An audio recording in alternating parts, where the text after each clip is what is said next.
Pressure কুকারে মাটনের এই রেসিপিটা যদি তোমরা বাড়িতে একবার বানিয়ে ট্রাই করো, বারবার এইভাবেই মাটন বানিয়ে খেতে ইচ্ছে করবে।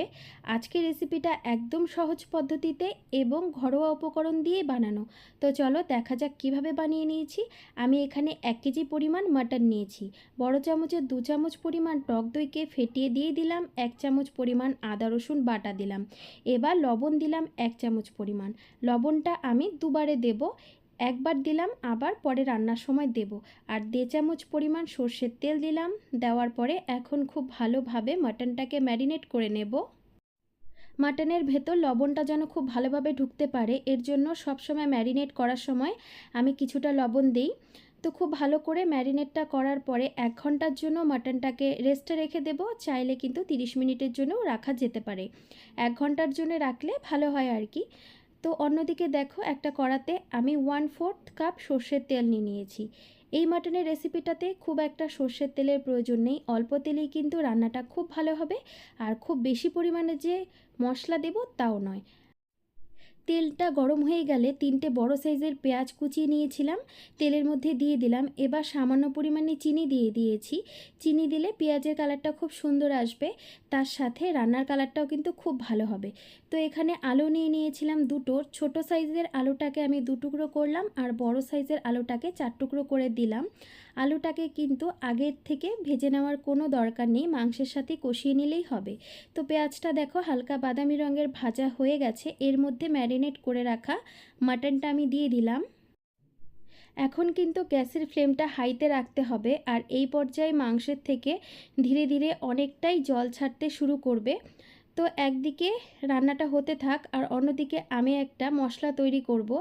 এখানে দেখো 1 টেবিল চামচ আমি জিরে গুঁড়ো, 1 টেবিল চামচ ধনে গুঁড়ো, তার সাথে কাশ্মীরি লঙ্কার গুঁড়ো নিয়ে নিলাম 1 টেবিল চামচ, ঝালের জন্য লাল লঙ্কার গুঁড়ো নিয়েছি স্বাদ মতো, ঝালটা স্বাদ মতো বুঝে দিতে হবে। আর এখানে নিয়ে নিলাম হলুদ। এবার জলের সাথে মিশ্রণ একটা বানিয়ে নেব মশলার, তাহলে যখন মাংসটা রান্না করব মশলাটা পুড়ে যাবে না আর টেক্সচারটা খুব ভালো আসবে। তো এদিকে দেখো 2 চামচ পরিমাণ আমি দিয়ে দেব আদা রসুন বাটা।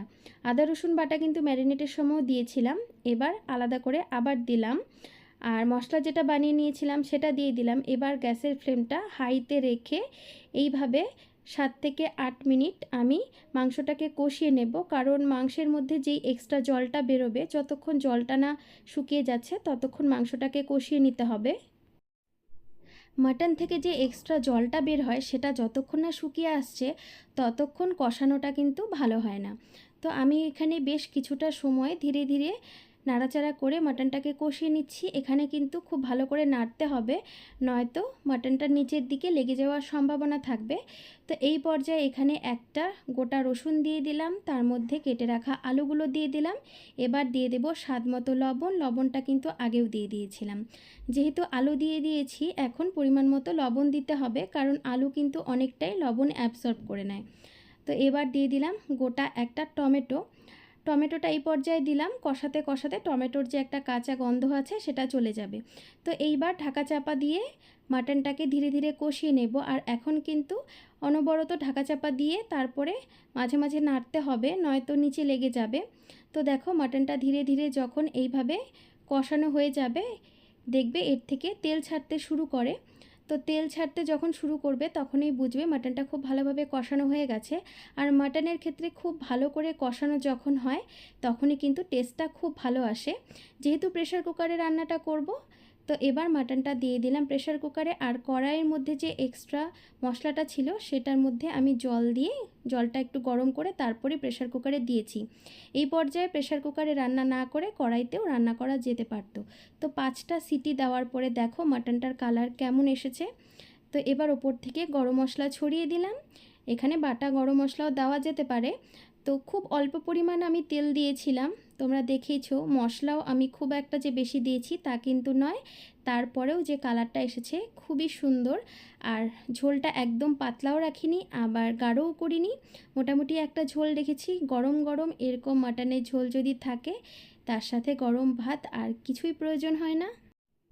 আর এই মাটনের রেসিপিটা শীত গরম যে কোনো সিজনের জন্যই পারফেক্ট। আর ভাতের সাথে, রুটির সাথে, পরোটার সাথে, যে কোনো কিছুর সাথেই কিন্তু খাওয়া যেতে পারে।